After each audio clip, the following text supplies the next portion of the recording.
New topic, you know, capacitance of a parallel plate capacitor with a conducting slab. पहले समझना अच्छा से। मैंने आप लोगों को बताया है कि अगर आपके पास इस तरह से कैपेसिटर है, ठीक है, तो इसके बीच में हम लोग इंसुलेटर को पुट करते हैं या डाइलेक्ट्रिक्स को पुट करते हैं। तो इसी डाइलेक्ट्रिक्स के अंदर या यूं कहो कि इंसुलेटर के अंदर वो सारा चार्ज स्टोर होता है, ठीक है। तो जनरली जब भी हम लोग कैपेसिटर बनाते हैं तो दो मेटल प्लेट के बीच में इंसुलेटर को डालते हैं या यूं को डाइलेक्ट्रिक को डालते हैं। अब क्वेश्चन है कि capacitance of a parallel plate capacitor क्या होगा जब उसके बीच में हमने एक कंडक्टिंग स्लैब को इंसर्ट कर दिया।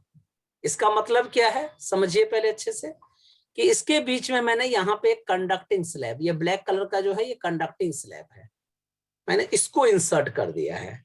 या यूं को इस फिगर में देखो, यहाँ पे ये कंडक्टिंग स्लैब को इंसर्ट किया गया है, ठीक है। तब क्या कैपेसिटी उसकी उतनी ही रहेगी जितनी पहले थी या उसकी कैपेसिटी चेंज होगी, और यदि चेंज होगी तो कितनी होगी, यही हमारा कंसर्न है। तो पहले समझिए कि सपोज करो कि एक कैपेसिटर है जिसमें एक प्लेट पर प्लस क्यू चार्ज यहां पे आपने दिया हुआ है और दूसरे क्यू पे माइनस क्यू चार्ज इंड्यूस हो गया है उस प्लस क्यू की वजह से, ठीक है। और ये कैपेसिटर जो है, दोनों प्लेट जो है उसके बीच का डिस्टेंस कैपिटल डी है, ठीक है। अभी इंसर्ट वगैरह कुछ नहीं किया मैंने, वो अभी सीन में आया ही नहीं है। तब इसकी कैपेसिटी, पैरेलल प्लेट कैपेसिटर की कैपेसिटी क्या फॉर्मूला होगी, epsilon not A upon D, yes और no? Yes sir. Plus Q charge को हमने एक प्लेट पे दिया जिसकी वजह से दूसरे प्लेट पर माइनस क्यू चार्ज स्टोर हो गया।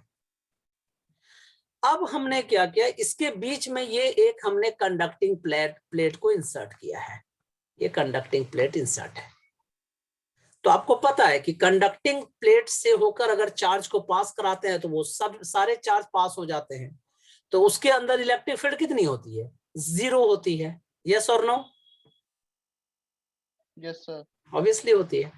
यहां से यहां तक प्लेट की जो लेंथ है या यू को ब्रेड्थ है, जिस ब्रेड्थ कह सकते हैं ज्यादा अच्छा रहेगा, ये डी है। और इसके अंदर जो कंडक्टिंग स्लैब है उसका जो थिकनेस है वो है टी। तो फिर यहाँ क्या बचेगा, ये यहां से यहां तक का जो लेंथ होगा वो क्या होगा, डी माइनस टी, यस और नो? ये दोनों मिला के, ठीक है।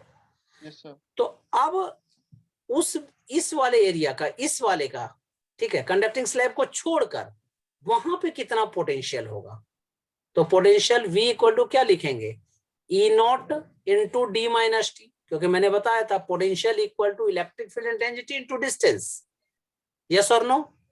Yes sir. ऑब्वियसली यस, ठीक है। अब इलेक्ट्रिक फील्ड इंटेंसिटी क्या होगा, जब दो प्लेट के बीच में आप इलेक्ट्रिक फील्ड इंटेंसिटी निकालते हैं तो हम लोगों ने डेरिवेशन किया था कि क्या आया था, ई नॉट की इक्वल टू क्या आया था, सिग्मा अपॉन एप्सिलॉन नॉट, और इनटू डी माइनस टी है, इसको कॉपी कर लीजिए। क्लियर है?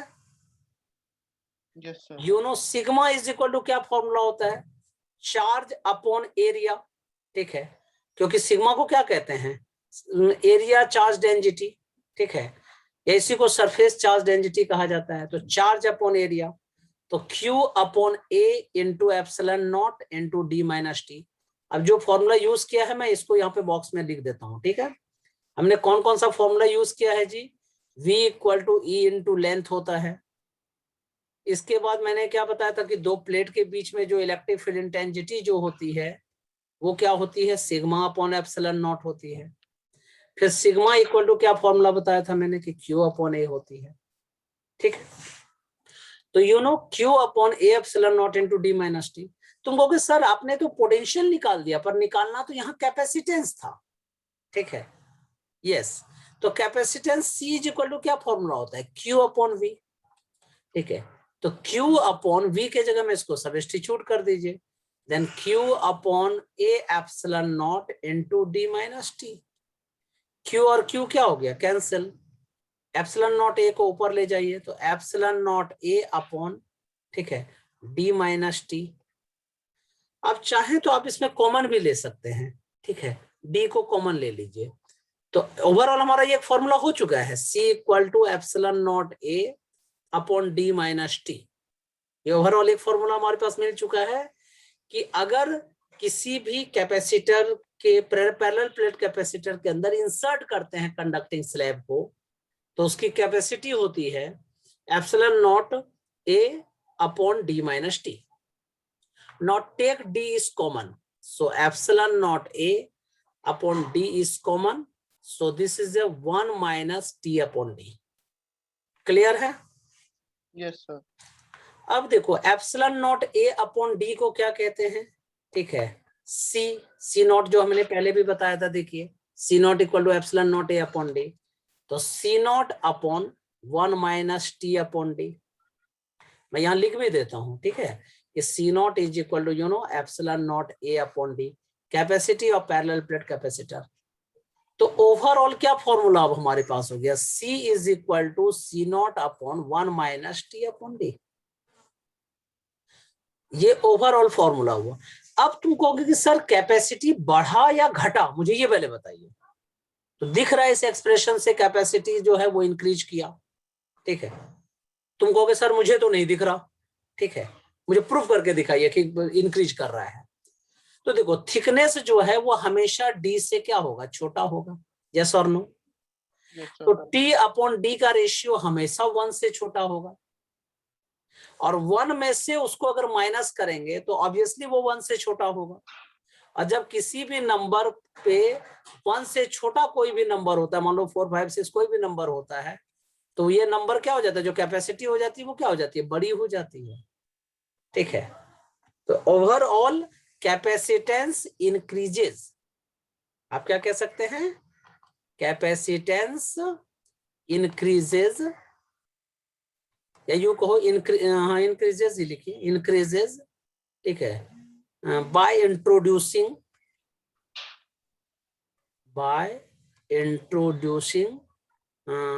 कंडक्टिंग स्लैब, ठीक है।